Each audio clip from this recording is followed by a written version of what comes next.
called. Please hang up and try again. Hey, I'm Madeline Butini, the host of 1-800-MAD-BUTT. I'm a visual artist from Australia on a conversational journey to call up and talk with the best artists, entrepreneurs, and visionaries of our time. Join myself and my guests as we unravel the stories behind their breathtaking creations and groundbreaking businesses. Make sure to check out our Instagram for extra show notes. You can view it at 1-800-MAD-BUTT. All right, cool. Let's get into it. Yo, I'm just jumping in quickly before the episode to do a quick disclaimer. This podcast episode discusses criminal activities involving graffiti and other crimes. Any references to illegal activities are provided for educational purposes only and should not be construed as condoning or promoting such behaviour. 1-800-MAD-BUTT does not endorse or encourage any unlawful actions. We encourage listeners to form their own opinions. For legal advice or information, please consult a qualified lawyer, the TDLR. I do not want anyone to think that you can do crime and that is okay. And just a side note, you can do graffiti on legal walls allocated by your local Australian council. If you want to do a mural on a wall, you need to get a permit from the council and permission from the building owner. Google is your friend here, so please use that. And I hope you enjoy the episode. So, hey Cax, I don't know your real name. Do you share your real name? My real name is Ash. Yeah. But nobody calls me Ash except my parents. Can I call you Cax? Call me Cax. Literally, yeah. It's one of those things. It's like I've been called Cax for so long, but yeah, I answer to that. Like, yeah, it feels weird when people call me Ash. Yeah. Okay. Yeah. Well, hey Cax, how are you going? Hey, yeah.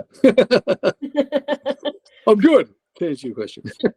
Yeah. That's how are you? good. Yeah, I'm all right. You know, Yeah. Can't believe we're in May. Like, what? I know. All right, so let's jump into the first question. So tell us who you are and what you do. I am Cax One. I am a artist, would probably be the most apt description. I consider myself a graffiti artist first and foremost, although I have not done illegal graffiti for, I'd say, like a decade. But that was my beginnings and like what I did for the majority of my quote unquote art career. But I'm a graphic designer, illustrator. Don't call me a street artist, that's a slur. So although technically by definition I'm probably considered a street artist by most people these days. But yeah, I consider myself a graffiti artist. That's amazing. So kind of a bit of jack of all trades there. Yes. With design. Yep. Nice. So tell us about your journey into graffiti. How did that begin? I saw actually it's hard to pinpoint. There's a few origins, but the short answer is in the 90s I saw it, was fascinated by it, and wanted to do it. And in the 90s it was kind of pretty prevalent in multiple different areas, physically seeing graffiti, even though I'm from Ballarat, and there wasn't a lot of graffiti and not a lot of quality graffiti in Ballarat, but there was a little bit, bits and pieces here and there. So physically seeing it in person, but also a lot through media, hip hop music videos, that sort of thing. Yeah, I saw it and was completely fascinated and in love with it. From the minute I saw it. Yeah. Mm-hmm. So yeah, that was the inception for me. Yeah. Nice. Yeah. So little Cax is sitting there watching Rage, and then an RMDC. Run DMC. Run DMC. I don't know. I like Wu-Tang. Came on. And you were like, damn, it's sick. Yeah. So you obviously, when you were a teenager, you would have watched, is it Wild Style? I'm probably a little bit too young for that era, maybe. When did that all come out, though? Because that was the 80s, and I was born in 83. God, I'm showing my age now. And being from Ballarat, you didn't have a lot of access to hip hop culture. Regional Victoria was very white, rock and roll, bogan, you know what I mean, drink VB and get in fights on the weekend and go lapping in your car kind of situation. Yeah. The complete opposite of what was going on, in the world at large, hip hop and all that sort of stuff. Yeah, so I was very much like you'd get like bits and pieces of it here and there. And I think like the scarcity of it was also what drew me to it as well. Like it wasn't like an overdose of it. But yes, I missed like that whole the Subway Art Wild style, like cliche like graffiti introduction that like a lot of my older peers sort of got, and people from like bigger cities and stuff. So yeah, for me it was more like hip hop was like in full effect by that time, by the time I was like old enough to grasp it. One of the earlier memories of like music and stuff was like Coolio's Gangsta's Paradise. I feel like it was like the early 90s. And that was like just when I was like old enough to start grasping things that were outside of like what was insular within the family sort of setting. You know what I mean? Like you stop listening to your parents' music and you start like gravitating towards other things outside of what they listen to. Yeah. Yeah. Once you've gone through the CD collection and you're like, actually, this is all shit. You know? Not to disrespect my parents. Like, but now it's sick. But as a teenager, you know, you're like, oh, like, come on. Yeah. Like, you know, I've listened to Depeche Mode like 40,000 times now. My parents were big into all kinds of stuff. ABBA. Yeah, Dad was into like rock sort of stuff, like AC/DC and that sort of stuff, and you know the Rolling Stones and that sort of stuff. But yeah, like when I heard hip hop, it was like so left of what was around me and like what everybody in close to me was listening to. I was like, I'm into that, and just went like head over heels for it. And it was still like, yeah, still really enjoy hip hop a lot. Yeah, sick. When did you first start doing illegal graffiti? That's a great question. I feel like it was like 1999. Nice. 99, 2000. Yeah. I saw a documentary actually about hip hop in Australia, weirdly enough. And that was just like these like little like bits and pieces that I was getting from like pop culture. When I've discovered that there was like hip hop and graffiti happening in Australia, I was just like, whoa. Like I saw a documentary, I think it might have been like a SBS or ABC at the time or something. And there was like guys breakdancing and doing graffiti, and it was very much the four elements of hip hop: turntablism and scratching. I wanted to do all four of the things. I wanted to rap, I wanted to breakdance, I wanted to do graffiti, and I wanted to, it's like all the elements of hip hop, and I did. I dabbled in all of them, but graffiti was the one that I settled on and stuck with. Yeah. Why was that? It's a good question. I don't actually know what it was about it. Might have been that there was no expectations were maybe lower on graffiti. Like people hate graffiti already, so it's like if you do a tag and people hate it, it's like, oh well, they hated it already. Like, so what? Whereas if you do rap and people hate it, it's like, oh, I like other people's rap, but your rap sucks. That's a good point, actually. You know what I mean? Like, and the same like the other elements, like turntablism as well. You hear a bad DJ, it's like, that's a bad DJ. Like, and people don't want to hear that. But like graffiti, it's like you're already hated, so you can only go up from there. Yeah. So were you like living in Melbourne at the time while this was all happening? No. So born and raised in Ballarat. I didn't move to Melbourne until must be about 2006, I think. Around that sort of mid 2000s. Yeah, when I went to uni, and I was already a fully formed, almost adult. Yeah. Yeah, to a degree. Born, raised, and lived in Ballarat. Like lived and breathed it for many years, like 20 years before I went to Melbourne. Yeah. So tell us about uni. Yeah. So I've been to uni twice. First time I went was to do multimedia at the time, which was a bit of everything, which suited me down to the ground. I didn't know at the time I had ADHD, and so like focusing on one thing was always difficult. So you do like animation and graphic design and web design and drawing and illustration and painting, and you know what I mean? It was like everything. And I'm like, cool. This suits me perfectly. Yeah, so I did that for a year, and then I kind of dropped out of it. Yeah, after a year, because again, I didn't know I had ADHD, and like. Don't you worry, I dropped out of TAFE. Oh, really? 3 TAFE courses because I have ADHD. Don't you worry. Oh, good. Yeah, like so the first year was really good. Like kicking goals, had a good time. And then I got like really depressed when I went back. So I was going to go on and do. So I did certificate 4, multimedia, and then I was going to go back and do like whatever the next thing up is, like diploma or advanced diploma, which is another like year or two or whatever it was. And yeah, I just ended up just dropping out because I was going with a friend, so we both went at the same time. And once he was like, because he decided he wasn't going to go on and continue, and yeah, it was just like it wasn't fun anymore. So yeah, I ended up dropping out, and then like I also was like still dealing with the trauma of my sister had died the year before I went to uni, which is kind of like what sent me to uni in the first place. I was like, it made me like grow up, so to speak, because I was just being like scumbag graffiti writer. Yeah, like after my sister died, it was just like, it made me like readjust everything. That was like the thing that spurred me off to go to uni, but I didn't actually really deal with the effects of that. So yeah, it was like a combination of, it wasn't fun, and I got really depressed, and I was just like, look, Yeah. yeah. Sorry about the loss of your sister. Like, that's so horrible. Yeah, it's Yeah. definitely one of those like life-changing events. Like, yeah.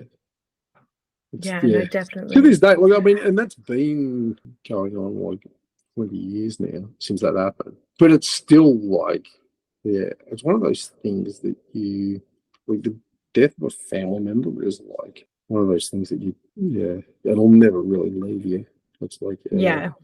like an immediate totally. family member.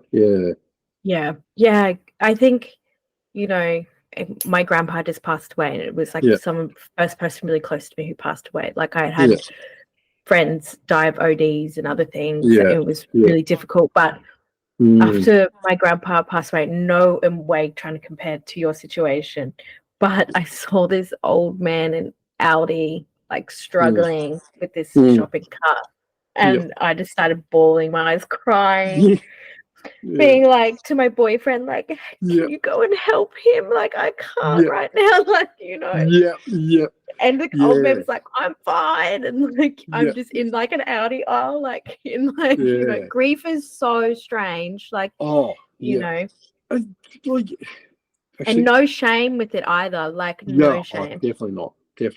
Like, and everybody grieves in their own way. Like, some people will just like power through it and like just keep going. Other people will like, it will completely destroy them, and it's like, there's a whole spectrum, and there's no shame on, no matter where you fall in that. That's totally you and your choice, I think. Yeah. Sorry, what was the second time you went to uni? So we talked about the first. Quite a few years, well, not quite, more like maybe 5-6 years later, I went back to do just graphic design. Where did you study? So the first one, like, I did multimedia at Swinburne in Melbourne, which I think is now, I think it's called something else now. But yeah, couldn't tell you. But either way, it's not really important. So I did that in Melbourne, and then the second time I did it back in Ballarat. So Ballarat had University of Ballarat at the time, which is now Federation Uni, and I did graphic design there. Same thing kind of happened. Well, it wasn't the same thing, but like, so I did the first 2 years, and then I was going to go on and do the degree, but that was when I got arrested, and so it's threw a bit of a spanner in the works. So yeah. So when you were doing graffiti and going to uni, were you like painting trains and things? Were you doing like whole cars or like? Yeah. So like, that was like, so that's 2011, I think, or 12 maybe. But I was like, at the time that I went to uni, I was like full tilt into graffiti. Like, I'd been doing it for 12 or so years, 12, 15. I can't remember exactly like the number, but like at least a decade. And like, if you do graffiti for a decade, it's just like, you just gradually go crazier and crazier and crazier the longer that you do it for, especially if you don't get caught. So like, at that point, it was like, I was like, out, like really like hitting it pretty hard, especially for like Ballarat. Like, Ballarat didn't really have much of a graffiti scene. It was like, all the graffiti writers knew each other, and you could count on one hand the number of active writers at the time. When I got caught, I was just going insanely hard out every night, just tagging, and like I was saying, it's like an escalation. Like, you start off like, I'll go out and I'll do this thing. It's like, oh, that's fun, and that buzz lasts for like a month, and then like, oh, I'm gonna go out and do that again. You know what I mean? Yeah. And it's just like it gets like more and more addictive, and you just go out like to the point where I was like every spare moment I could, I was like out doing graffiti. Like, So was graffiti kind of like your coping mechanism for your sister passing, do you think? to some degree, yeah. I think Yeah. so. And it was also, again, undiagnosed ADHD. Yeah. Risk I hate to taker. keep harping on about it, but it was like the older I've gotten and the more I've learned about it, it was like there's a dopamine deficiency when you have ADHD. Graffiti gives you dopamine, like it's a rush. Like it wasn't the only risk-taking behavior I did. Like I went bungee jumping the minute I was like old enough to bungee jump. I was like, I think 14 was like the legal limit you can bungee jump at, and I'm like, Jesus. I'm gonna go and jump off a building. Yeah, like, you know what I mean? It's like this. I mean, I insatiable have appetite dated the for odd risk. grapher, and I've seen them come home and they're all like, and like pumped up and excited, and like, or they've like just 100%. run back to the car and they're just like, let's go, like, and I'm just like, what the fuck have you been doing? The number of graffiti writers that like, that I know in hindsight now, it's like they're either autistic or have ADHD. Like, it's like, somebody smarter than me should study that, because like it seems like a very high proportion of like people that do it. Oh, I'm sure some academic in like adverse childhood trauma or some shit has done a graffiti thing. Not saying you have adverse childhood trauma, but a lot of people believe that that's where ADHD comes from. So I don't necessarily agree though, because I have ADHD.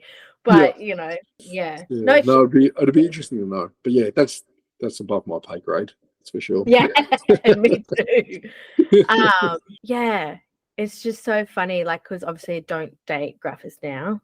So I've got nothing against them, but it's just a certain lifestyle that I have decided that I'm no longer like wanting to partake in. Don't want any police knocking on my door, raiding my house. So it's it's just, I think it's just so interesting, like having that insight into it. I think, especially for the listeners as well, because I think, some people would be like, why would you go and do that? And it's like, well, there is like aspects to it that is like you get this dopamine hit. Yeah, most definitely. But respect to all the graffiti girlfriends. They put up with a lot. like I said, like that time that I got raided. So I was living with one of my sisters and my girlfriend at the time, and I was at uni, like staying back late. Because the passion that I had for graffiti, like, started to morph into, like, I got really passionate about illustration and graphic design. So doing this uni thing, I was like, I'd stay back late every night working at uni. And one of these nights, I got a phone call and they're like, there's 4 detectives at the house. It's like 6 o'clock at night or whatever. Like, whatever time the police shift changes, like they started off their shift with a raid of our place, and my poor girlfriend at the time was just like, not like she never got in trouble for anything, and like there's 4 detectives turned up with a search warrant. So oh my gosh, so that's okay. So you had 200 offences that you were charged with. Tell us about that and that whole period, because that sounds terrifying. The police are like, they're like, oh we're gonna, and they announced it in the newspaper, like, we're gonna run a operation into graffiti in Ballarat, because like I said, there was not many active graffiti writers. The police announced that they were going to do a operation. They called it Operation Sentinel. And the way police operations work is they just like look at whoever's got the most stuff up on the street, which was me at the time. And they're just like, we're going after that person that's got their name everywhere. It's the dumbest crime. It's like you've written your name everywhere. So it's like, you just like, come, like you're egging them on, come for me. So whoever's the most famous like graffiti writer in your town, that's who the police are going to be targeting every time. And at that stage, that was me. Like, I was like, like I said, it's been like, a decade plus of getting away with it, and I've got more and more brazen. And the other thing is, like, graffiti, you thrive on attention with graffiti. And so the more you're up and the more people notice you, the more you do it. It started off like I was just like out doing little drains and, abandoned buildings and stuff. And it would be cool and fun, but like you weren't getting seen. So I was like, all right, I want to go all city, which is like a graffiti term that means, as it sounds, going all city in a large city, Melbourne, Brisbane, Sydney. The way that would look is you look at the train lines and you follow the train lines and put your name up all over the train lines and on the trains as well. So that no matter where you are in the city on the public transport network, you'll be seen. And that's what's called being a king. Like once you've gone all city, you're a king of your city. In Ballarat, we don't have a vast train network. There's two stations now. There was at the time, there was one station, Ballarat Station. And it splits off and goes out to two like other regional towns. I've done like all the abandoned buildings and stuff and crave more attention. So all right, I'm gonna start doing the train lines. So I'd go up and down the train lines and do stuff like up and down the train lines. But that wasn't enough. And so then there's like a drain network. So we go and do like pieces like all through the drain network, but that's still not enough. Then it goes to like, all right, well, how do you go all city if you don't have a train network? And we have like a bus network. So the same structure, it's just like a spider web of like buses running in, like, I think there was like 20 something bus lines or whatever at the time. Actually, no, I think it was less than that. I think it might have been 16 at the time. But we just got the bus network map, and I'm like, all right, I live here. I'm just going to like walk all these bus spots and just tag. And that was like what got the police's attention, because like they didn't care about the, doing big pieces and stuff, like, in abandoned buildings and in the drains and stuff, because nobody sees it and nobody complains about it. But once you start tagging incessantly all over the city, then media gets involved. The local paper starts writing articles about the scourge of graffiti. People start complaining to the council. Exactly. And it's like it's a domino effect, which is exactly what happened. And then so the police are like, oh, we're gonna like tackle it.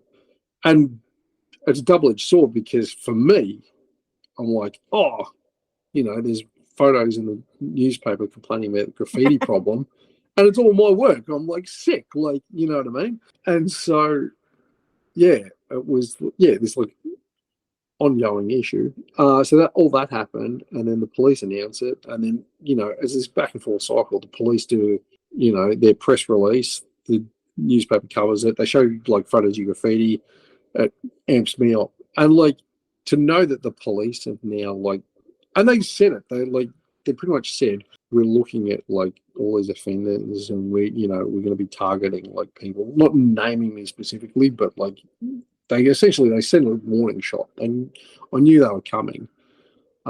Which I said to them when they raided me. I was like, I've been expecting this for a while. Yeah, so it was just like this ongoing cycle. And so, yeah. Sorry. How old were you when you got charged? Old enough to know better.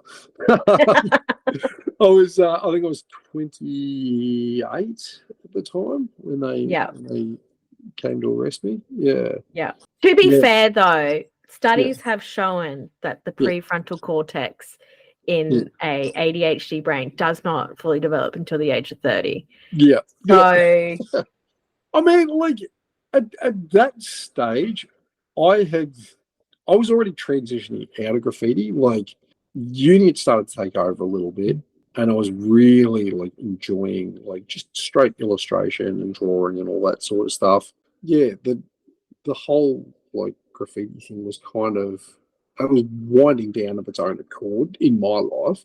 I mean, it was still too much to be like, I wasn't about to stop, but I was definitely like winding down somewhat when they came to raid me. The downside too was like, so they would like go and like photograph everything. Mm-hmm.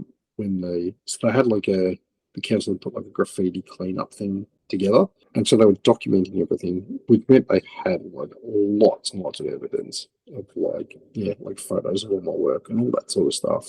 When they turned up, there was a lot of charges. But yeah.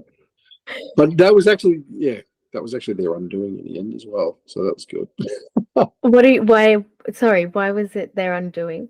So they decided, stupidly on their part, like that they were going to essentially like throw the book at me because we're going to make an example out of me, which is like, the idea is like create a deterrent. So they decided that they were, gonna, like, every charge that they had, they were going to throw at me. But police are not graffiti writers and they can't read graffiti. So what they do is like, all right. Oh, actually, on top of this, I should also point out, so when they raided me, they took like everything, my phone, sketchbooks. Hard drives. Yeah, like the computers, works. Yeah. Like they had a mountain of evidence. The problem is with a mountain of evidence, they have to sift through that evidence and put together charges. And that's very time consuming. Like you have to like all right, so here's this photo of this tag. We're going to write up, this happened within this date. And they have a date range. They don't have like a specific date that this happened. It's like, this happened between this and this dates at this location. And then they attach a price to it, like how much the cleanup was or whatever. And like you can imagine the 200 and whatever charges it was. That's like a phone book when they gave me a summary of like the charges, and just the summary was like 10 pages long or whatever, like something insane. This is a long-winded story, so It's all right. Tell me if I'm waffling. So no, go for it. They turn up with like, these charges. So they turn up with like, I don't know, like 3 or 4 charges when they do the raid, expecting to like book more. And then like they have to spend ages like typing these things up. And they wanted me to snitch on like other people like locally that were doing it. And this is why the number was so high. So they would turn up and they've got like, we've typed up, 10 more charges. If you want to like give up somebody else, we'll stop charging, and you can take these like 10, 20 charges or whatever, and we'll just go to court with those. And I kept turning them down. So they would type up more charges, which would take, ages. And then they come back with more charges and they're like, all right, here's a bunch more. This is getting quite serious for you. Do you want to give somebody up? Like, no. Yeah. This big, like, drawn-out process. They give me all these charges. By the time I got to, like, 200 charges, then I have to go to my lawyer and I'm like, all right. And I was going to plead guilty to I was just, at this stage, I was so, like, fatigued from the case. I'm like, I'll just plead guilty. Like, I know I've done a heap of graffiti. I'm happy to, like, cop to, like, whatever I've done. I'm like 28 at this stage. I'm like, if I have to do it, you just want to get on with your life. Yeah. Yeah. Like if I have to do like, a small stint in jail, I'm good with that. Like whatever. I don't mean to sound like dismissive of it. Like it is like a serious thing to do. But bro, jail is like hectic just for like writing on some walls. Like what? I mean, like at this stage too, I'd been in trouble with the police a few times as well. And I had like failed to mention that. Keep going. Yeah. All right, so I'd had like, some minor possession charges, theft, burglary. Like, hey, this is not just minor. I'm not meaning to shame you, but like you have like you can't be like, and I just had these 2 charges. I mean, like the possession charge is like it was a 1 gram of weed. It was like a $50 fine. Oh, okay, yeah. I was thinking like possession of a firearm or something. Oh no. It was just like it was just like a gram of weed, and it was yeah. They were trying to get me. They were trying to get me on trafficking because I had like over a gram. Yeah, but like so when they caught me with the gram, I had like a lot of cash in my wallet. True. Okay. And a baggie of gluconin, like sugar powder, which you use to like cut amphetamines with and stuff. So to them, it looked like I was a dealer, even though I only had 1 gram of weed. So they sent me to court for it. Like, I think they can just write you a fine for a gram of weed, but they were like, they were annoyed that they couldn't get me for more, so they tried to make a bigger deal out of it than it was. But yeah, and then I had like a burglary charge from when I was like a kid. I think I was like 18, 17. No, yeah, actually no, I was 16 at the time. I got caught for a burglary at my old high school and got expelled and stuff. And I had like 2 cautions for theft as well, like before that as well. So yeah, I'd been in trouble like a few times.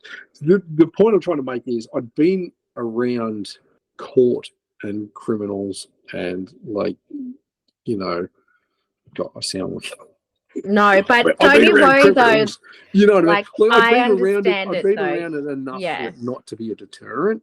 You know, I had a few mates that had been to jail and stuff, and I was like, you know, come what may. So I was happy to go to jail. I was like, to just be over with this like back and forth, like adjournments and all this sort of stuff. And I had like a really bad lawyer at the time who like kept getting adjournments because when you get legal aid, they have like a set amount of money that the lawyer can bill for. So this lawyer just kept like going back and forth to court, getting adjournments to bill his hours, which is a very common thing. So yeah, to anybody out there getting in trouble for graffiti, be mindful of like how your duty lawyer is like spending their money, or your money, I should say, or the taxpayers' money, whatever. Circling back to why I didn't end up. So I asked for indication of sentencing in my court case to find out if I was going to go to jail or not. And, you know, just like pre-pleading and all that sort of stuff. So what the police do is they, I don't know what the word is, like a summary of charges. And so in court, they read out the summary charges and the magistrate gives an indication of sentencing. So they won't tell you how long you're going to go to jail. It's just whether or not you're going to go to jail. Yeah. And I'm like, all right, cool. I'm happy with that. And in the summary, read out like all the things, you know, he was tagging trains and bridges and bus stops and blah, blah, blah, blah, blah. And they just dropped in there and a war memorial. And I'm like, wait, what? I've never, like, there's like a code of conduct amongst graffiti. Don't hit like, you know, graves, cemeteries, you know, war memorials, those kind of things. And I'm like, hold on. I know I've done a lot of graffiti, but I have never done that. Like, and just on a matter of principle, I was just like, well, fuck this. Now I need to know what I'm actually being charged with, like, instead of just like copping to these 200 and something charges. So when that happened in court, the magistrate had like a very strong reaction, and it was like definitely jail. Like, there was no two ways about it, which I'm happy to go to jail for stuff that I did, but I'm not going to jail for something I didn't do. Yeah. So I was just like, nah. And so I was like, all right, I need to know what are in these charges. And so I went back to the police and I'm like, all right, you're going to have to supply me with the evidence. So not just the summary. I want to know, I want photos of everything. Yeah. And then once I started to look through the photos, I'm like, hold on.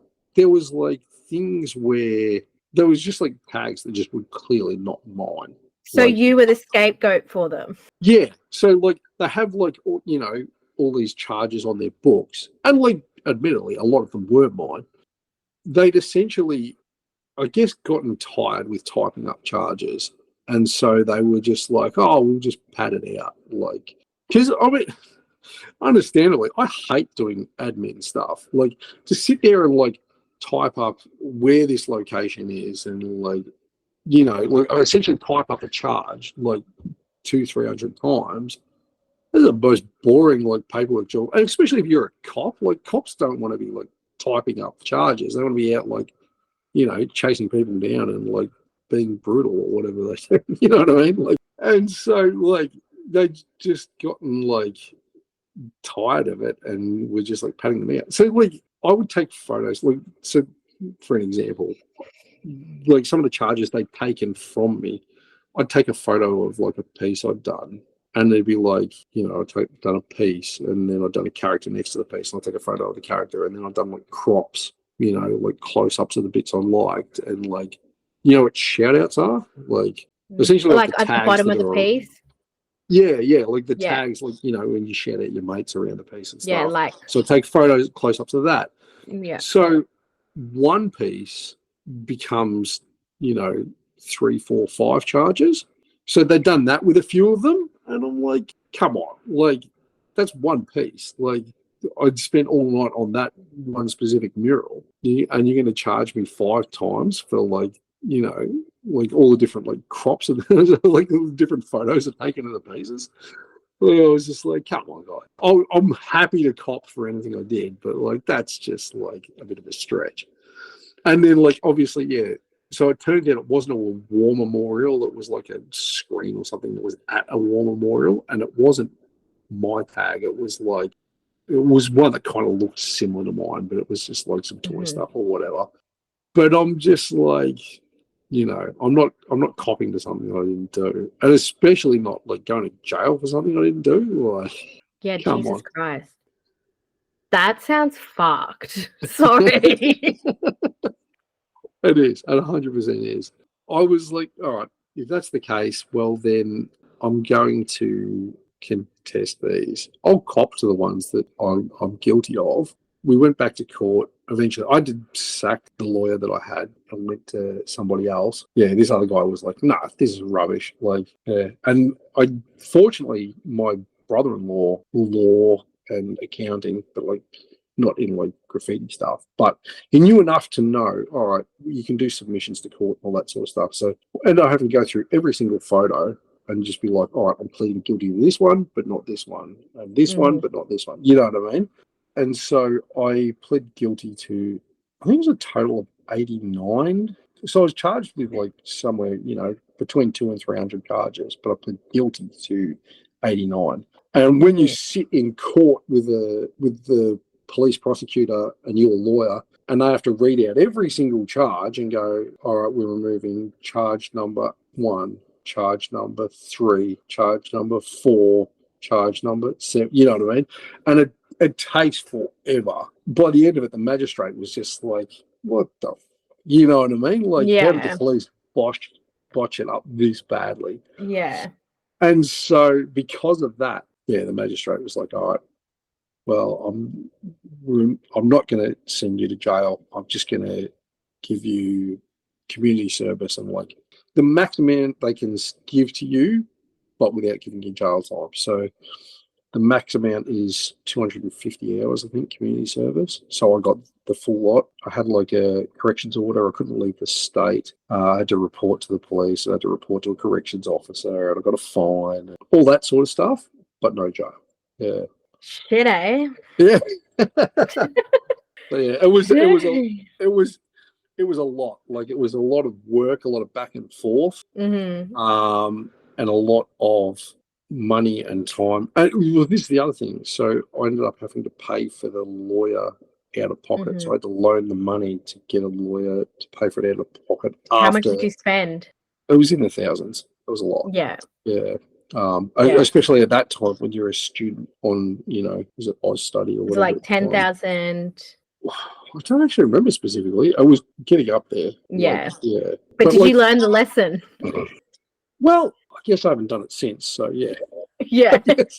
But I mean, like, I was kind of, I feel like every graffiti writer has like, there's like a time limit of like, you know, how long you have the appetite for it. And I think even without that, I think my graffiti career would have petered out anyway, because it was like, it wasn't fun anymore. Like it was, I achieved everything I wanted to achieve in that field in that time. And there's a point where you realize that graffiti is like a treadmill that just sort of goes nowhere. Like, I don't mean that in the sense of like, oh, graffiti writers are going nowhere. I mean that in the sense that like, it's a one-stop station. Yeah.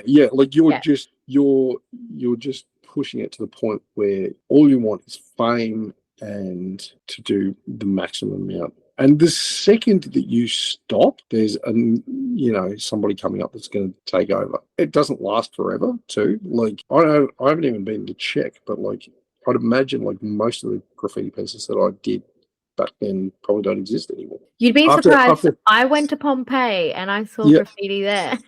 I mean, in varying degrees, there will be, stuff Yeah. that's like sheltered from the weather inside, but like the abandoned buildings are demolished. Yes. The ones in the drains have like faded away or been painted over, or you know what I mean. The council's cleaned them off. Yeah, there's this cliche that like everything that you do in graffiti will get buffed, dissed, or fade, like everything. And it's ephemeral. Like that's literally like it's an ephemeral art form. And so yeah, I was like, once I got to like 28 years of age, I was like, this was fun while it lasted, and I loved it. But it was time for me to do something else. Yeah. Do you have anything you'd like to say to other artists who are committing illegal art? If you're doing graffiti illegally, chances are you're probably still quite young. And I think if you are, think about why you're doing it and what you're getting out of it and why you might be doing it. And I don't mean this in like graffiti's bad, you should think about your life. I mean this in like, and this is what I feel like it's a general rule of life. I think it's helpful to think about like why you're doing things and what you're getting out of them. And that, you might come to the realization like, hey, I really enjoy it. Like I'm really getting like a kick out of it. And it's like, oh, cool, you've learnt something about yourself. I think of it in a very neutral sense, like not a, graffiti's bad, you shouldn't do graffiti. I think of it in the sense of thought about yourself and who you are as a person and why you're doing the things that you're doing. Like, I wish I'd done that at that age. Like, I might have realized, like, oh, I'm doing like this risk-taking behavior, but I never stopped to analyze why I was doing this. Had I looked at it a bit deeper, I might have realized, oh, I might be like ADHD or something. I think it's like just as a general rule. I think like self-awareness and like knowledge about you as a person, I think is always helpful. Yeah. So yeah, if you're doing graffiti, it's probably worth like analyzing why. Yeah. No, all you said was really good. No, it's like, are you restricted from certain visas? Like, can you go to America? That's an interesting question. So I have been looking into it lately. So I do want to do a bit of traveling. There is like some countries that I'll probably not be allowed to go to. It's been like 10 or something years since I was rated. And I think after 10 years, you can do this thing where they like wipe it or whatever. Yeah, they call it like a spent conviction. So I think you can pay to like have your criminal charge sort of like spent, so to speak. But yeah, I suspect that there'll probably be some countries that I can never go to. So yeah. Lucky you didn't go to prison. Yeah, true that. Could have been a lot I think worse. that makes it even harder. So like, yeah, my girlfriend's from New Zealand, and like, yeah, there's even that stuff like, going to and from New Zealand. Like if I was like arrested now for graffiti, it'd be another like I think 5 years or something at least until I could go to New Zealand again. Coming out of like the graffiti thing, right? You were like, okay, that's done and dusted. Not gonna do that anymore. Yeah. Then did you start going more into like your graphic design side of things? 100%. Yeah. The two were like really interlinked at the time that I got in trouble.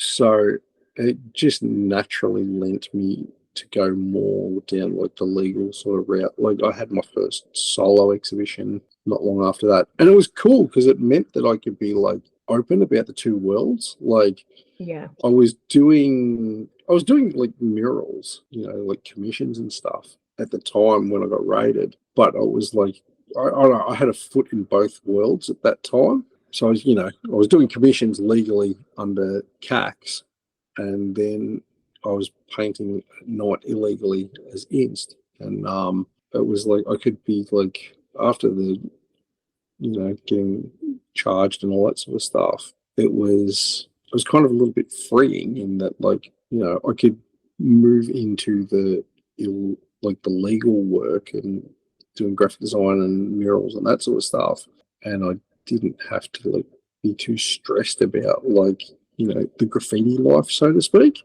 Yeah, it was actually weirdly enough the raid sort of happened at the perfect time in my life because that was the direction I was going in anyway. Yeah. So where did you have your first exhibition at, your first solo? Gallery that no longer exists now called Red Brick Gallery. It was just this funky little gallery. It's like a tiny little place. It was this cool little like space that I was already going there because I'd like started to become more interested in like, you know, I don't want to say fine art, but like, I don't know, not graffiti art. Yeah. Normal people art. Commercial art. Yeah, commercial Yeah. art. That's not the better way to put it. Yeah. Yeah. I'd become more interested in that world. Yeah, I was hanging out at this gallery, and the owner was like, "Oh, would you like be interested in putting on a show?" And I was like, "Yeah, sure." Not knowing the first thing about how to put shit on, but it was cool because it like came at a time where like, you know, all the illegal stuff had sort of happened, and it was like a bit of a buzz, a bit of a hype, because it's like, you know, like regional towns are like there's like not heaps going on. So like, yeah, it was like all these like young graffiti writers like, what? You know, that dude that just got charges doing an exhibition, and then there was like all these art people like, what? There's like a illegal graffiti writer trying to like do like normal people art. So it's like this weird mix. It was just like, yeah, massive like opening, like heaps of people and stuff. Yeah, I look back at some of the works, like some of the works I loved that I produced, but yeah, some of them will look back and I'm like, yeah, that's a bit cringe. Why would you say they're cringe? Funnily enough, they're the ones that didn't sell. So yeah. Yeah. I've got this. I was looking at one the other day. I've got this like canvas that's from that show, which I'm like, yeah, I'm glad nobody bought that. I'd be ashamed to know that still exists in the world. Yeah, like some of them were cool. Like I did like some cool like caricatures and stuff, and yeah, I liked those. So you started doing these exhibitions, and then who was your first client? Oh, most like, and this is kind of the way I think for a lot of like young graffiti writers, it's like your first clients are usually friends of friends and stuff like that. And so that was very much like for me too. All the first people that I sort of did work for were like, you know, oh, somebody's like, oh, I want a mural, and they heard that you can use a spray can. Like, would you like to do that? Like, yeah, sick. And that's exactly how it happened. Yeah, so that was like my early clients was like, yeah, it's just local people. A lot of there's usually like man caves was like one, like people's garages, kids' bedrooms. Like you want your kid's name and graffiti in the bedroom. Like and they pay like not much, but like they were like my first jobs, so to speak. Yeah. And yeah, I did a lot of those kind of things. So then when you kind of step out of that just like local scene, when were you starting to get like those bigger clients? It's a good question. I think of the first big one was actually, this is funny. Like, maybe not funny, but like there's this assumption that when you get a big client, you get big money. Yeah. And that is not the case at all. No. Like, and I urge anybody who is listening to this who is an artist, like, say no to like heaps of stuff. Like, I wish I'd said no to more things. What if I had my time over? I wish I'd got a part-time job and just said no to heaps of stuff. That's what I do now. Like, it's so much better. Like, it gives you so much more. Like, there's so many jobs that I took that I'm not saying this is the case with all jobs. Like, there's a lot of jobs I took that I love, and like, I love the clients that I worked for, and I would work for them again anytime. And like, even though some of these people didn't have like enough to pay me what I was, don't even want to say what I'm worth, like a living wage. Like, artists are notorious for undercutting themselves, especially graffiti writers. I wish I'd had the knowledge to understand that there's nothing wrong with not making a living as an artist. Get a part-time job. Get 3 part-time jobs if you have to. Like, your art will be better. You'll produce more stuff that you like, and you can work with people who you like, and you can survive. Like, it's stressful trying to make a living out of art if that's all you're doing. And yeah. So I'm curious to hear about Telstra though. Okay, can you talk about that? So that came off the back of Telstra found my work on another guy's website, reached out to him, and he put them in contact with me. So I think in my bio, I mentioned like there's a few books that I've been in. I can't remember off the top of my head like the names of them, so I apologise to the authors of those books. But All Those Shapes was the website, and so the guy from All Those Shapes, Telstra, in contact with me. So Telstra, through an agency, was just like, we want to do a campaign where we put murals in like a bunch of different towns, and we're going to pay all these artists to do these like murals, which was at the time, it was a cool like campaign. Just like, oh, sick, Telstra's going to just like let me paint like a mural, and like they gave me like a fair bit of artistic freedom too, which was, they're like, oh, we'll just want like this and that, but just in your style. I'm like, sick. Like I got to do this like Telstra thing, and then like they call up the local paper and the local television and all that sort of stuff. You do interviews. It's like, and then murals were a bit of a novelty still back then, and they were like, oh, there's like a local artist like doing murals. Yeah. Oh, now it's just like the market's so saturated. But yeah, quote unquote networking is how that really happened. I'd spoken to that person, and they were like, oh, are you okay with us like photographing your work? And like, I'm pretty sure he did a book as well. And I was like, I'm going to put your work in your book if that's okay. I'm like, yep, cool. You know what I mean? But like that small connection ended up getting me a big commercial job that now I get to put on my CV for eternity. Like, I work for Telstra. You know what I mean? Like this big telco company. So yeah, that's how that happened. Yeah.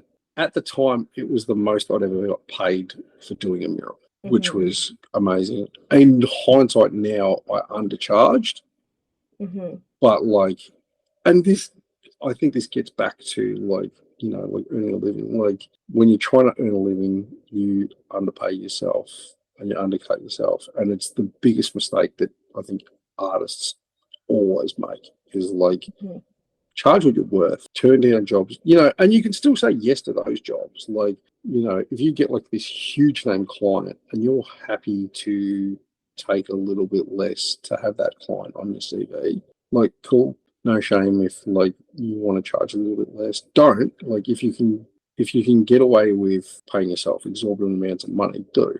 But like at the same time, there's finding that balance of like, this is a cool. I mean, you would know this yourself. Like, I've generally seen some of the clients on your list. Like, generally the rule of thumb now for me is that if I'm going to regret it in 5 years, then I'll take the job. If I'm not going to regret it in 5 years, I won't take the job. So I can sit there and think about it, and usually I will negotiate in my contract that they have to employ me for a certain amount. But that is contingent on the fact that they employ me for another job. And if they don't, then I will fucking sue them. And they will pay me X amount of dollars, which is a weird way of doing it. But it's basically just saying, I'm giving you a discounted rate and you will pay me the same for another job, which sounds weird, but then you get twice the work for almost money. You know what I mean? For a bit of, for like maybe 2/3 of the amount that you would normally get paid. That's a good way of looking at it. It's funny, like having these conversations, because I feel like the same as like the graffiti thing. I feel like the more like you analyze what you do and how you do it and why you do it, I think the more you learn, and it's good hearing your perspective and the way you approach it too. I like that idea of like, getting more work out of the client. Like because generally, like, I've had clients come back like 3 or 4 times, and it's been under the contingency that they do come back. Generally, if there's a contract involved, I will like stipulate that and be like, that needs to be in the contract. But if it's not, it's like, let's just do like the promise of a handshake kind of thing. But like generally people are pretty nice about it. And they're like, and I understand if people don't have a budget this quarter for what they want, but I know that they might have a budget next quarter, so it's just a matter of like, for instance, like print media at the moment, there's like no money in that whatsoever. You're generally, if you're working for like a magazine or something like that, like you are going to be paid pennies. Nobody buys magazines, Sure, they get advertising online, but they don't really get that much like money from it, Yeah, I mean, it just is what it is. But how are you finding the cost of living crisis?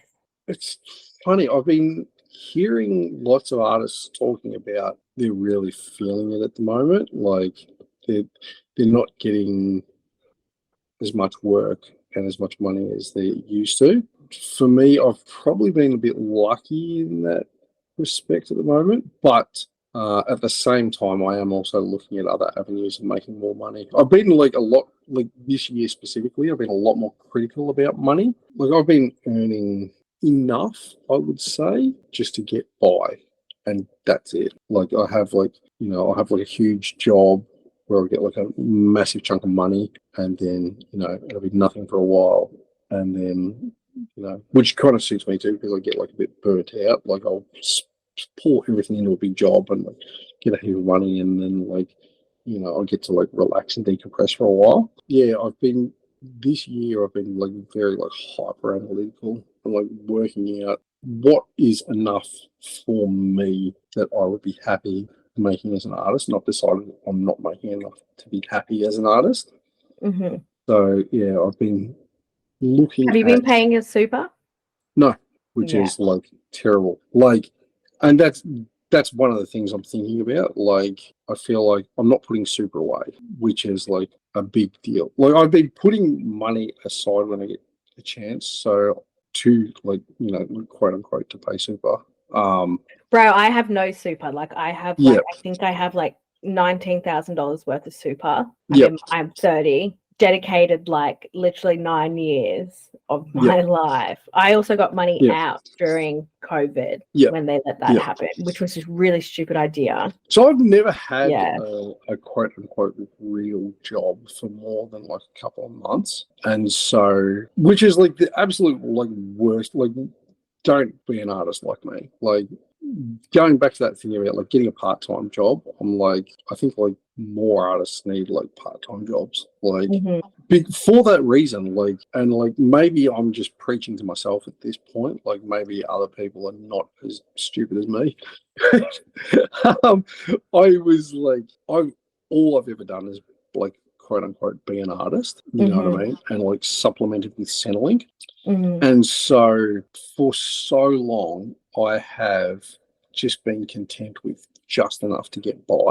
In the last like 12 months specifically, and well, probably longer than that, but like especially in the last like 12 months, I've been like hyper analytical about it. And I'm like, this is not enough money. Looking at like people working at like, quote unquote real jobs who are still doing creative things, mind you, like graphic designers, videographers, social media content makers and stuff. Like, these jobs are paying $80,000 to $100,000 a year.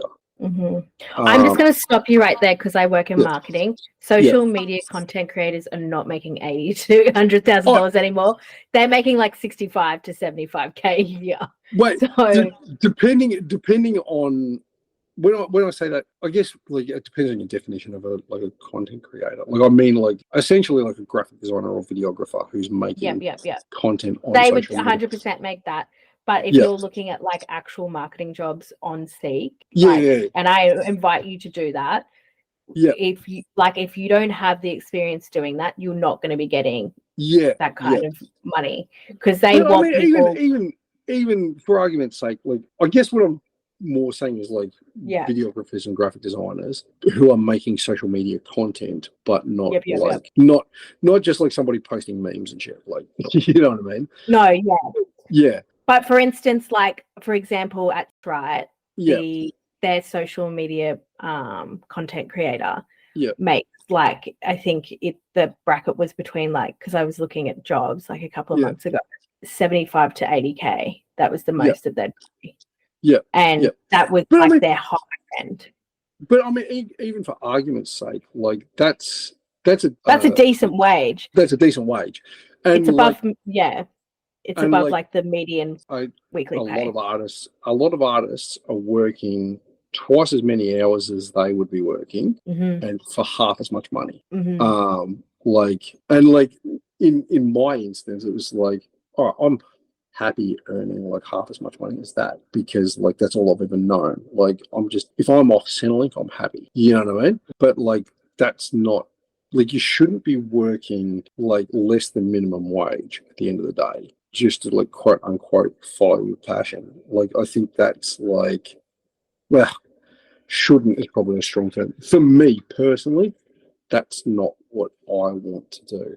I don't want to, work insane hours and earning like, nowhere near enough money. It's that's a problem of my own creation. Like it's my own decisions that have led me to be in that position this year specifically. I'm like, no. So I just did a big job at the start of the year. Budget on that job was 50,000. Now that 50,000 is not what I make, but 50,000 was the budget. So you're looking at, you've got to pay an assistant, a spotter, scissor lift. I had to pay for an Airbnb for, the assistant and spotter to come to this job, anti-graffiti coat, project management fees to my agent. And this is ballpark. That's not the exact figure, but that's like roughly around what it is, right? No, but it's exactly the same thing for grants though, right? So Yeah. like I've been looking into grants, and there's one that was like you get paid $40,000 for a 12-month job, and that's your artist fee.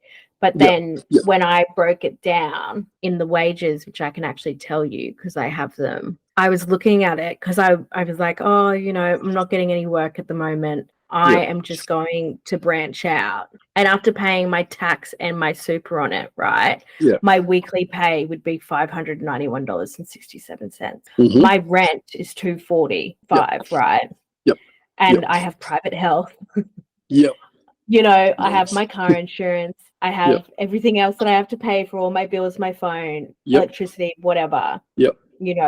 That is well below the minimum wage. I would still have to keep my part-time job, which I'd be happy to do, But it just goes to show that even if you were to try to get paid something, it's still not enough. Even like with some of the fellowship grants that I was looking at, the budget is $80,000, but I would only be able to pay myself, like I think the wage with that one was like a little bit higher, the weekly wage. But that hadn't factored in like tax, super, or anything else. So it's 100%. Like, and these are like Australian government grants, nothing wrong with them. Like they just allocate the money how they can.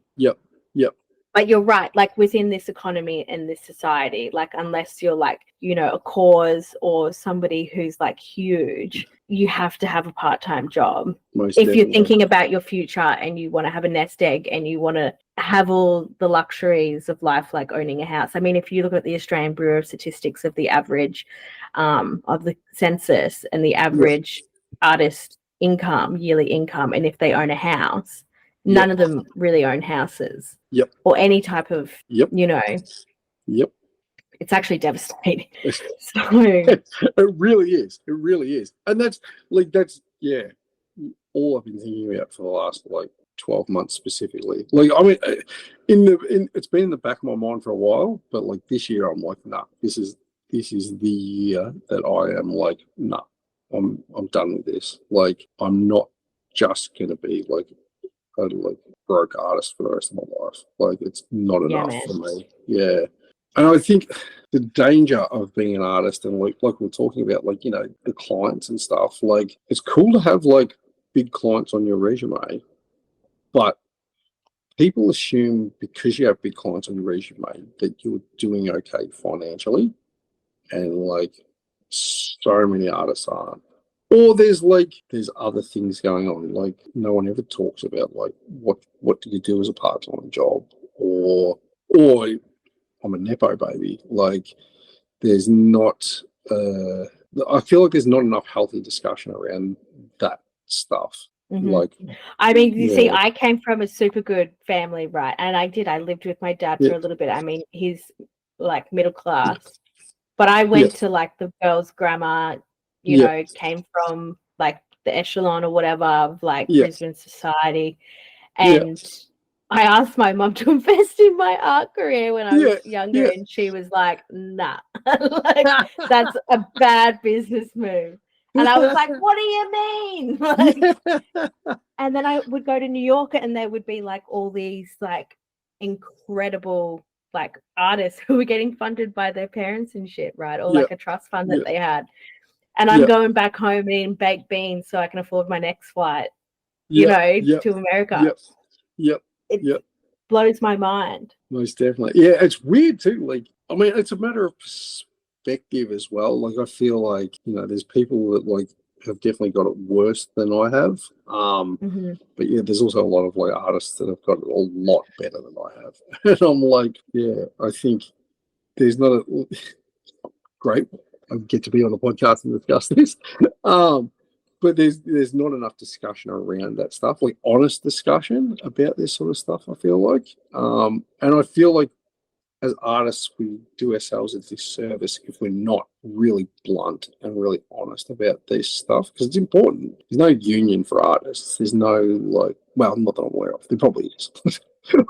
I'm just making, like, wild, like, claims. There probably isn't. Well, there is. So NAVA is, like, considered a union for artists. Yeah. I'm not a part of that union, but like, they do offer like advice and stuff. But I mean, what I feel like you're getting at is that art is a really like unregulated market. It can be taken advantage of really well. For instance, there isn't any type of award rate for artists, so therefore it's kind of like a free balling experience where it's just like I can pay you this amount, or I can pay you this amount, or I can, what I mean? And it's either feast or famine. And it might be, for me, it was like I wanted to live outside of my parents' house. I needed to leave home. I was over it. I had to get a part-time job. It was COVID. I literally, to get out of that, I got a job. My first actual job, real job after 9 years, was being an assistant manager at Betty's Burgers, right? Oh, nice. Yeah. So I was like, fuck this. I'm getting out. I need like stability. And then from there, I went into like marketing and got a job doing that. And now I work where I work, which I'm not going to say where I work. But so it was just really about what I could compromise with, So all about like creating that stable foundation. And don't worry, there's days where I'm like, fuck, have I even like accomplished anything over like the past 4 years? Like, am I just like wilting away? Am I doing anything? And it's like, well, no, art is a perseverance game. The longer you persevere, the better it fucking gets. 100%. Yeah. So one of the like things that I've like done as a job was like I worked at a bar for a little bit, which was super fun. Like I did enjoy it, but it was like it got a bit much after a while. But I would happily like go and get a job at Coles tomorrow, like, just to get by if I felt the desire. Yeah. No, I'm sure if you picked out a pool of 100 social medias, right, and that's what it is, and you looked into the back end of it all, maybe 2 of those people are actually full time. And 98 of them have some type of supplementary income to help fund it. Mind you, like on the flip side of that, like I know a few people that like make decent money being an artist full time, like more than they could if they were just like, like we're saying, like a videographer or a graphic designer or whatever. And like those people look quite happy, and like I'm all for that too. Like if you want to be a full-time artist, go for it. I guess to me it always comes back to like being honest with yourself about what you want and why you want it. See, it's interesting because like talking about this whole thing about the struggles of being an artist or a full-time artist. I was having a conversation with somebody when I was in New York about this and how in the Lower East Side, a lot of those buildings in like the 80s and the 90s were actually abandoned because the Lower East Side of New York was like fucking rubbish. Like you wouldn't want to go there, you get robbed after daylight sort of thing.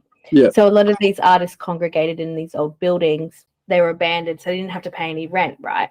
So then once everything started getting gentrified and they were being pushed out and like rent was going up and they would have to start paying rent. Then they couldn't be full-time artists anymore, and they saw like a real culture shift from this like homegrown arts to like the expansion of like galleries and things there, and people flying in, and it's just society, man. Capitalism kills art. Like that's honestly what I think. I was actually having this thought to myself today, actually, about like I feel like graffiti is one of those things where it's like it's so anti-capitalist the more capitalism thrives, the more raw and rough graffiti gets. Mm. Yeah, it almost thrives on that harsh environment. Capitalism. I feel like I'm getting off topic though. No, that's all right. There, I will say though. There's two things I need to shut up about. It's ADHD and graffiti. No, it's all right. I was watching, so there's been heaps more trains going around in Yeah. Brisbane. I mean, obviously freights will always have graffiti on them, Yeah. but like the actual QR trains, there's been Yeah. heaps of panels going around. Like, Really? be like watching them like across the bridge, and you're like, holy shit! Like, what the fuck? Like, that's awesome. Yeah, like it honestly just seems like the rougher the times get, Yeah. the more I don't know if that's because people lose their jobs and there's not any security. Like, I don't know what's caused that, but it's like, because I swear from like 15 to like 2018, like that you would not see like any graffiti on anything, like train wise.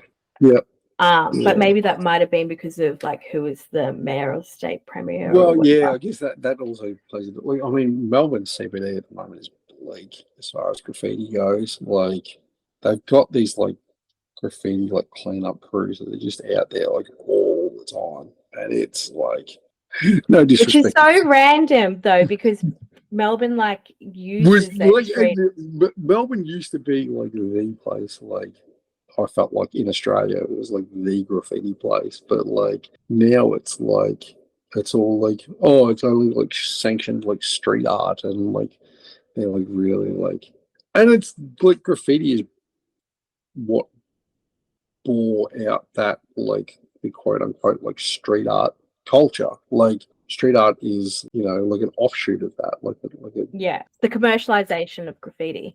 Yeah, to a degree. Capitalism again. There we go. Yeah.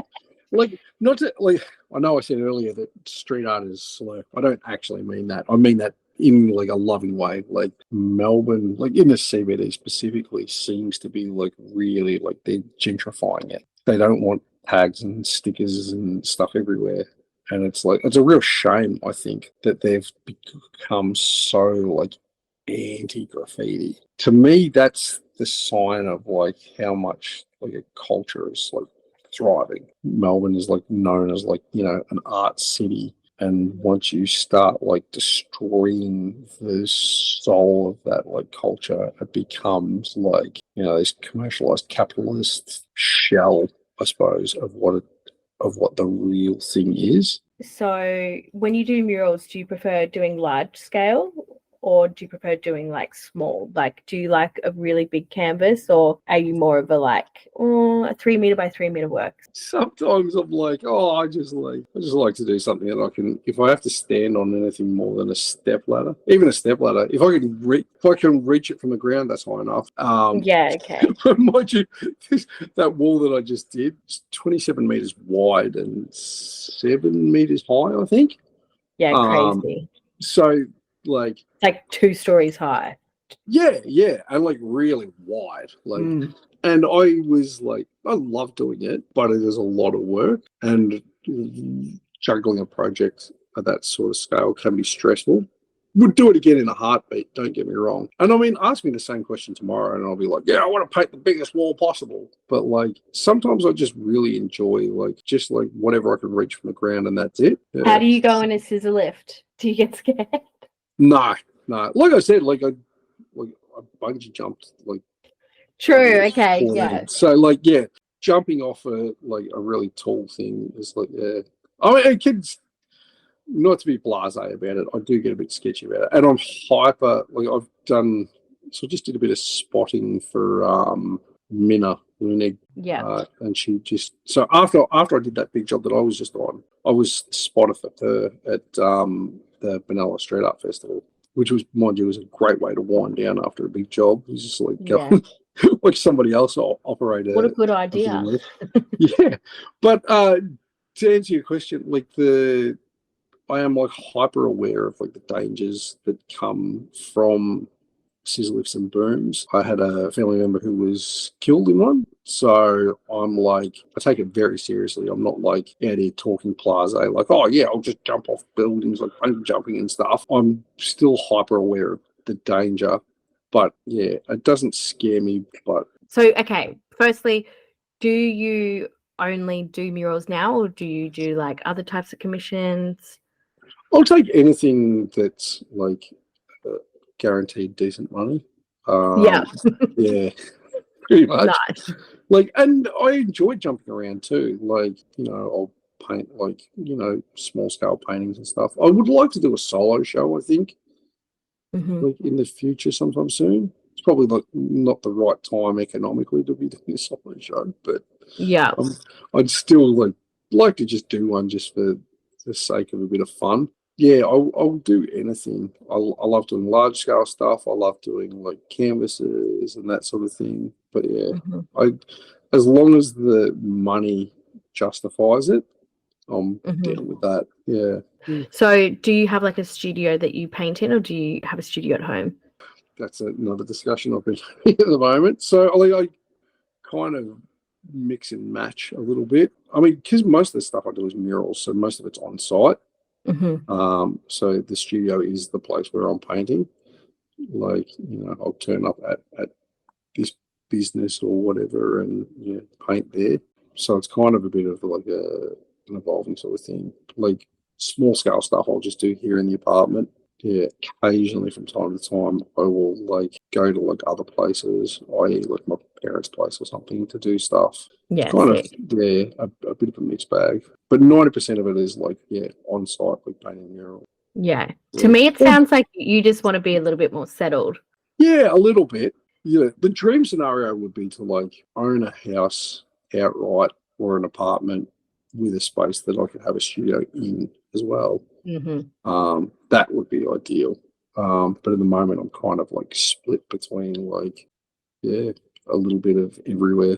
Yeah. Hmm. But the other thing is, like, I also do like digital stuff as well. So, and all I need for that is like an iPad or a laptop. So, yeah, Yeah, man, that's what I loved about doing the digital shit. Like, I yeah. loved that whole aspect because I injured my hand and I had nerve damage in my Oh, hand, and really? I like, Yeah, oh, dude, yeah, long story, but couldn't like hold shit properly because I had to learn how to reuse my hand again. Yeah, my thumb. It was my yeah, median nerve of my thumb that I damaged. So I couldn't hold pieces of paper. I couldn't hold things like like without shaking and like that sort of yeah, thing. yeah, So I started just doing digital stuff and it was yeah, great. But yeah, then when I started wanting to do like more physical works, it fucking sucks. Like I ended up like just getting paint everywhere, ruining yeah, things. That's why I yeah, wanted my own space so I could just like yeah, be my home was not yeah, mine, but like yeah, rent and have my studio here, you yeah. know? Yeah, I did hear you mention in one of the episodes about like getting like pink spray dust everywhere. I was just like, yeah, that's the problem with like working with like spray paint is like, yeah. I mean, when I do small scale stuff, 90% of the time it's like I'll use like acrylics and stuff. But yeah, there's something to be Yeah. said for having like a studio space where you can like bust out spray cans and like Oh, well, yeah. now I just spray paint on my balcony. I have a drop sheet that I put down over the Oh, edge. perfect. And Yeah, then I'll just spray paint out there. So, and yeah, it's all well ventilated and whatever. yeah, And I yeah, don't have to worry about dust, you know, yeah, or yeah, like, getting myself incidentally like high yeah. off fumes. Oh, you get used to it. Oh my God, no, it made me feel so sick. Like it made me feel so bad. And I was drunk too. So I was just like laying down in my bed being like, make it stop spinning. Like, Oh, yeah, yeah, yeah. Spray paint's, yeah, it's definitely, yeah, you shouldn't inhale that stuff for sure. Yeah. I feel like some of them are No. worse than others too, though. Yeah, Yeah, got apparently like people who huff really like gold spray paint because yeah, of the certain chemical they put in it. It's like yeah, makes it more, yeah, yeah, yeah. yeah. Yeah, it definitely smells taky. All right, we're going to wrap up. So we're going Yeah, to go into the future now. We've spoken about the past, present, now yeah, going to the future. So yeah. what advice do you have for other artists? I feel like most of the stuff I've already said is probably Get a um, part-time job. get a job. Don't be an artist. Get a job. No. No, make sure you have fucking super. Like, make sure you're Yes, setting 100%. yourself up. Like, and I guess maybe it's probably more advice to like my younger self, being analytical of everything's like, and like hyper analytical, I think can be a good thing. Don't like overdo it and like turn yourself into like a worrying mess, but like being honest and like analytical will help you a lot. And like remember that like art is supposed to be fun. And if it's not fun, then think about why it's not fun. And yeah, on that tip too, like being like analytical and all that sort of stuff is great, but also like allowing yourself to be honest about what makes you happy as well, I think is a good thing. Like if you're not happy making art and you're not happy working, think about other things that you can do that do make you happy as well, and be like Yeah. honest about those as well. Look after yourself would probably be the overarching message. Well, thanks so much for coming on, Cax. You're a fucking legend. You're I very appreciate sweet, it. and you're a very honest dude. Thank you for being vulnerable with me and everyone listening, and especially about your past, which is really a difficult thing to do. Yeah, thank you. I appreciate Yeah. it. Yeah, it was a lot of fun. I hope if there's somebody that's still listening at the end of this, like I'd appreciate you for listening, and I appreciate you for having me on. Of Maddie. course. So yeah, it was You're a welcome. lot of fun. Good to finally actually talk. Yes. Yeah. Yes. No worries. This episode was recorded on Yuggera and Turrbal land. Sovereignty was never ceded. The episode was produced by myself, Madeline Butini. And if you would like to support 1-800-MAD-BUTT, you can head to my website, madbutt.com.au, or you can also go to our Instagram and follow us there. Of course, we appreciate any reviews, so please leave us one if you love it. And yeah, hope to see you again. Thank you.